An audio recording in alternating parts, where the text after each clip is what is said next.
बिस्मिल्लाहिर्रहमानिर्रहीम। अस्सलाम वालेकुम। आज हम एक नेक डिज़ाइन बना रहे हैं जो कि प्लेकेट के साथ है। ये मैंने एक फैब्रिक लिया है, जस्ट एक वीडियो के लिए ही लिया है और इसको डबल फोल्डेड किया है। ये फ्रंट का हिस्सा है और ये मैंने जो कॉलर के लिए कटिंग करनी है वो मेजरमेंट है हमारी, ये 3 बाय पौने 3 की है। यहाँ एक बात मैं आपके साथ ज़रूर शेयर करूँगी कि आपने जब भी गले के लिए राउंड कटिंग करनी होती है तो आप हमेशा पहले अपने कॉलर का साइज़ लें, उसी को आप डिवाइड करते हुए आपने अपना शर्ट का हाला कटिंग करना होता है। और बॉक्स में आपने, जैसे मैंने आप एक कॉर्नर का आप निशान देख रहे हैं, 1.5 का निशान लगा के और फिर आपने इसकी सेंटर से आप दोनों तरफ आप अपने चॉक को घुमाएंगे तो आपकी बहुत अच्छी सी मार्किंग आ जाती है। पेस्टिंग पेपर को मैंने डबल फोल्ड किया है। 2.5 की हमने विड्थ रखनी है सेंटर डिज़ाइनिंग की, और 1 इंच उससे बाहर जब जाएगा तो वो बन जाएगा 3.5, और 1 इंच वैसे मैं एक्स्ट्रा ले रही हूँ ताकि हमारी जो कटिंग है उसमें हमारा कुछ भी इनबैलेंस ना हो। मैं पिन लगा रही हूँ, आप आयरन भी कर सकते हैं। एक लाइट सा आप आयरन करेंगे पेस्टिंग पेपर को तो वो एक हल्का सा आपस में पेस्ट हो जाता है और वो बहुत अच्छी भी कटिंग होती है। अदरवाइज़ आप चाहें तो फैब्रिक पे अपने पेपर को रख के पिन्स लगा लें। शर्ट को उसके ऊपर रखते हुए मैंने अपने जो राउंड उसकी कटिंग दी थी उसी के साथ चौक को मैंने मार्क किया है, और 0.7 यानी पौना इंच मैंने अपना राउंड वाली जगह से, और लेंथ मैंने रखी है 16.5 की, और फिर मैंने यहाँ पे एक मार्क किया है 2.5 की चौड़ाई रखी है क्योंकि विड्थ इतनी रखनी है। और जहाँ 16.5 का मैंने मार्क किया था वहाँ से मैंने पौने 2 इंच की मैंने मार्क करते हुए उसकी वी शेप दे दी है, और उस वी शेप को फिर मैंने अपना जो राउंड था, नेक का जो राउंड मैंने रखा था 0.7 उसके साथ मिला दिया है। फैब्रिक के ऊपर मैंने पेस्टिंग पेपर को पेस्ट कर लिया, और इसका जो सेंटर हमने जो बुकरम था उसको हमने वेस्ट नहीं करना, इसी को हमने यूज़ करना है इसके अंदर। और इसका जो सेंटर से हमने कटिंग करके इसके 2 पार्ट कर देने हैं, और इसके 2 हिस्से करने के बाद आपने इसको ऐसे ही अपने नेक के सेंटर में रखते हुए पहला मार्क आपने लगाना है जो आपका कॉलर के साथ अटैच होना है 1/2 इंच का। फिर उसके बाद आपने इसको डाउन रखते हुए आपने अपनी नेक की जो आप नॉर्मल नेक की जो डेप्थ रखते हैं लेंथ, आपने उसी हिसाब से नॉर्मल साइज़ के हिसाब से, यानी कि अगर आप 7 रखते हैं तो वो सिलाई में जाने के बाद 6.5 रह जाएगा। अगर आप हेल्दी हैं तो आपने कम से कम भी 7.5 या 8 इंच का आपने मार्क करना है। इसको हमने बिल्कुल अपनी शर्ट के ऊपर जैसे अपने नेक को लगाते हैं वो लगाने के बाद मैंने इसको सिलाई की है, कटिंग की है, प्रेस की है, और डबल साइडेड टेप मैंने इसके अंदर रखते हुए इसको गर्म आयरन से मैंने इसको प्रेस कर दिया। मुझे अब हेमिंग की ज़रूरत नहीं है। डबल साइडेड टेप बहुत अच्छी है, इसमें वाकई कोई डाउट नहीं कि आपके लिए ज़बरदस्त एक हेल्पर है। हेमिंग अगर आपने वक्ती तौर पर नहीं करनी तो आप ये ज़रूर यूज़ करें। फैब्रिक पे मैंने सेंटर वाला जो बुकरम था पेस्ट कर दिया है, और तकरीबन मैंने 1-1 इंच एक्स्ट्रा रखा है, और जो इसका जो सेंटर वाला लाइन था वो मैं प्रेस करते हुए इसकी सीधी साइड पर मैं चॉक से मार्किंग कर रही हूँ। चॉक से मार्किंग क्यों कर रही हूँ इसको आपके चल के मैं आपको बताती हूँ। और हम यहाँ पहले एक मेटल स्केल से इस पे हम उसी की जितनी हमारी चौड़ाई है स्केल की 1 इंच की वो सारी मार्किंग कर लेंगे, क्योंकि हमने यहाँ तिल्ले की लाइंस के साथ डिज़ाइनिंग करनी है। यानी कि तिल्ले की हमने 3-3 लाइंस लगानी है। पहली लाइन हमने जो स्केल से लगाई है वो लगाएंगे, फिर उसके बाद जो स्केल की लाइन ड्रॉ की थी उसी से हमने नीचे हाफ बूट की सिलाई लगानी है, और फिर इन 2 लाइनों के सेंटर में एक लाइन लगा देंगे। तो इस तरह हमारी 3-3 लाइंस बन जाएंगी। लाइंस लगाने के बाद हम इसको जो इसी साइज़ का हमने एक प्लेन फैब्रिक रखा था उसके साथ रखते हुए सिलाई लगाएंगे। उससे पहले हम एक मार्क ज़रूर करेंगे, जो बाकी इसकी 2 साइडें बची थी उसकी तरफ भी हमने मार्किंग कर लेनी है। ताकि हम जब सीधी साइड पे इसको सिलाई लगाएं तो हमें पता हो कि बुकरम इतनी जगह पर है। और जो नेक राउंड की जो हमने हल्की सी इसकी शेप दी थी, जैसे आप स्क्रीन पे देख रहे हैं, जिस सेंटर का ओपन एरिया जो हमने रखना है प्लेन फैब्रिक का, वो छोड़ के बाकी सब हमने क्लोज कर देना है। सेंटर लाइन बस हमने छोड़ देनी है, बाकी जो साइड है और जो वी है और जो ऊपर का राउंड है उसको हमने सिलाई से लॉक कर देना है। और इसको प्रेस करके जहाँ जहाँ मैंने चौक की मार्किंग की थी, मैंने बिल्कुल उसी लाइन के ऊपर ऊपर एक सिलाई की। मैंने सिलाई मशीन से मैंने इसको एक पूरा राउंड दिया है स्टिचिंग का। उसको देने के बाद जो सेंटर का जो मेरा एक्स्ट्रा फैब्रिक है जो कि ओपन था, उसको मैंने पूरा हाफ इंच का मार्क करते हुए उसका जो एक्स्ट्रा था फैब्रिक उसको रिमूव कर दिया है। और अब आपको समझ आ गई होगी कि बाकी सारा हमारा क्लोज है, सिर्फ हमारा सेंटर लाइन ओपन था, उसको भी हमने बुकरम के बिल्कुल साथ सिलाई लगा के बंद किया। बाकी जो उसका है वो हमारा प्लेकिंग के अंदर जब इंसर्ट हो जाएगा तो वो बिल्कुल क्लोज होके हमारी एक प्लेकेट की बड़ी खूबसूरत सी शेप भी आएगी। प्लेकेट को हमने बिल्कुल एज़ यूजुअल, आपको पता है, पहले कि हमने जो बंद साइड की एक सिलाई लगाई है, फिर उसके बाद हमने सॉरी, थोड़ी तबीयत ठीक नहीं इसलिए आपको खांसी की आवाज़ आ रही है। हमने एक साइड को पहले अटैच करना है प्लेकेट की, और प्लेकेट की 2 पट्टियाँ हैं, और फिर हमने दूसरी पट्टी भी इसी तरह दूसरे फैब्रिक के साथ अटैच कर देनी है। और जो हमारा सिलाई का जो मार्जिन हमने लगाया था, यानी कि सिलाई का जो हाफ इंच का, वो हमारे पास एक ऐसी आउटलाइन आ जाती है जो हमें पता होता है कि हमने ये प्लेकेट में इंसर्ट करना है, और जो बिल्कुल सिलाई है वो हमारी हिडन हो जाएगी। दोनों साइड पे प्लेकेट लगाने के बाद फिर हमने इसको जो सी साइड आपने ऊपर रखनी है ओपन, वो आप ऊपर वाली साइड पे ले आए। राइट चाहे तो आप राइट रख लें, लेफ़्ट वाली रखनी हो तो चाहे लेफ़्ट वाली रख लें। और आपने दोनों साइड की जो गुलाई है उसको आपने यहाँ पे आपने थोड़ा सा गौर से कि आपने आपकी ऊपर से और आपकी लाइंस आपकी सब एक जैसी बराबर आनी चाहिए।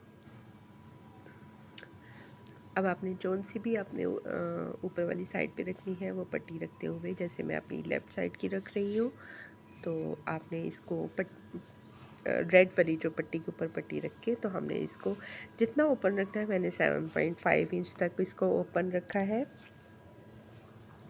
और फिर इसके बाद मैंने अपना जो शर्ट का जो मैंने नेक तैयार किया था उसको मैंने साइड पे से रखते हुए उसको मैं ग्लू स्टिक से पेस्ट करूँगी।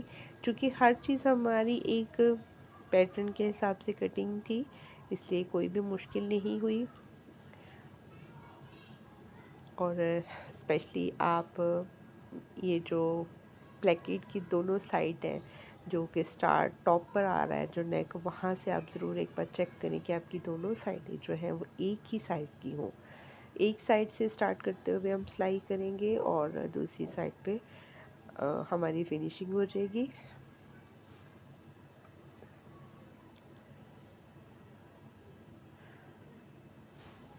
थोड़ा अलग काम करना चाह रही हूँ, इसी वजह से वीडियो बीच में हमारी काफ़ी लेट हो जाती है। यहाँ ये देखिए, मैं ये अपनी ब्रैकेट की दोनों साइड चेक कर रही हूँ कि एक जैसी मेरी साइज़ भी आनी चाहिए। और क्योंकि जब हमने कॉलर अटैच करना है तो हमें किसी भी मुश्किल का सामना ना करना पड़े, और आप चाहें आपने कॉलर नहीं लगाना तो यहाँ आप अपना जो राउंड नेक है वो भी बना सकते हैं। अगर आपने कॉलर दूसरे वाला बनाना है जो कि 2 पीस होता है, तो आपने इस तरह की तिरछी शेप जो आपने देनी है। और अगर आपने जो है बैंड बनाना है, मैं बैंड बनाऊंगी और इसको सेंटर से मैं कटिंग भी करूंगी। इसका सेंटर में जो है पार्ट, वो हम जैसे मैंने अपनी लास्ट वीडियो में शेरवानी कॉलर मैंने बनाया था, बिल्कुल वैसे ही हमने अपनी प्लेकेट जो कि 1 इंच की है, इसका सेंटर को मार्क करते हुए तकरीबन मैंने हाफ इंच से 1 पॉइंट में भी कि ज़्यादा हो, तो मैंने वैसे अपने अंदाजे से ही, क्योंकि काम कर कर के चूँकि इतने यूज़ हो चुके होते हैं तो पता होता है कि हमारा इतना हिस्सा स्टिचिंग में जाना है। मैं इसके कट्स लगाऊंगी दोनों पट्टियों पर, और फिर उसके बाद मैंने इसका जो है वो बिल्कुल किनारा जो इसका है वो मैं हाथ से ही, चूँकि मैंने पहले ही नहीं किया था, मुझे अब अभी याद आया तो इस वजह से। अच्छा, यहाँ मैं एक और बात कि ये हम क्यों करते हैं, आपने कोई भी कॉलर लगाना हो, आप ज़रूर अपनी ब्लैकेट का जो हाफ पार्ट है वो इसी तरह क्लोज़ करें, फिर आप अपना कॉलर क्या, आप अपने आप बैंड लगाएंगे, कॉलर लगाएंगे, अच्छा लगेगा। और जो डबल पार्ट वाला जो कॉलर होता है उसकी ब्लैकेट जो है वो पूरी ही आपने यूज़ करनी होती है, वो आप हाफ जो है वो स्टिच नहीं करते, तो मुकम्मल ही आपने यूज़ करनी होती है कॉलर के साथ। यहाँ से हमने जो इसकी कॉलर की मेजरमेंट आपने बिल्कुल ऐसे जैसे मैंने इसको फैब्रिक को शर्ट का फैब्रिक मैंने टेबल पर रखते हुए मेजर कर रही हूँ, बिल्कुल ऐसे ही आप मेजर करें, हाथ में फैब्रिक पकड़ के नहीं करना। और आप एक साइड का जब मेजर करेंगे तो आपने उसी से आपने अपनी इंच टेप को डबल करना है, और आपके पास ये आगे फ्रंट का आपके पास से एक माप आ गया, और यहाँ से आपने पकड़ते हुए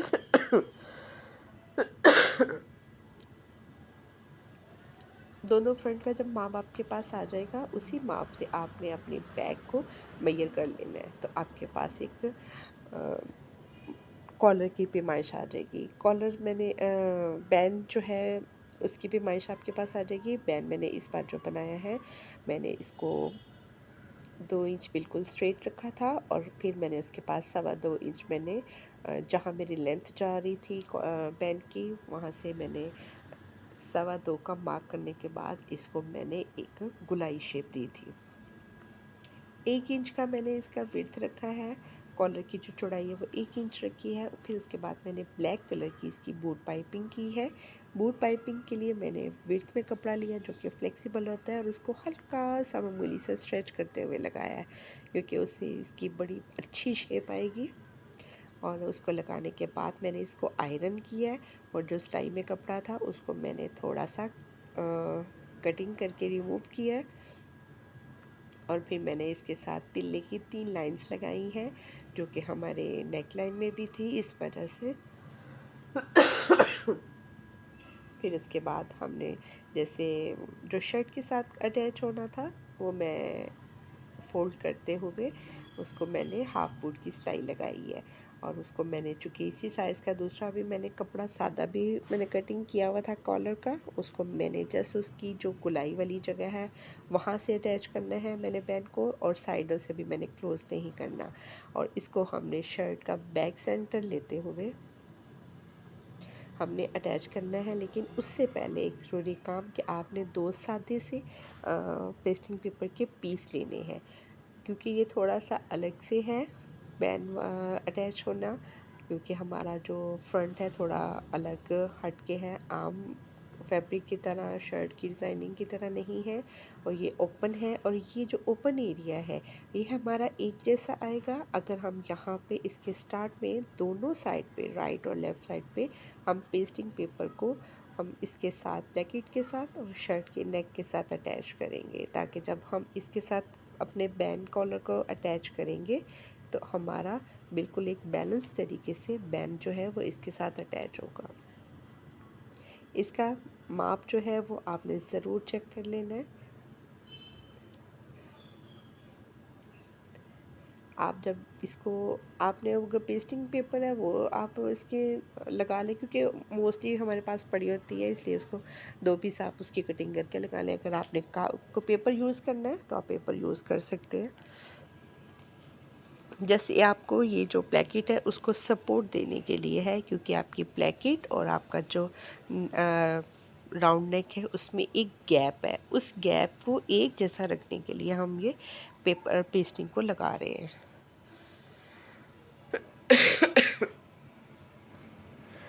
अब हमने शर्ट कॉलर को हम अटैच करेंगे बिल्कुल ऐसे जैसे कि इंडियन फ्लैट कॉलर को शर्ट के साथ अटैच किया जाता है। हम बैक सेंटर लेंगे और अपने फैब्रिक को शर्ट का जो है उसको हमने रखते हुए कॉलर को किनारे उसका ऊपर रखते हुए हम अटैच करेंगे, यानी कि इसको आउटसाइड से हमने अटैच करना है।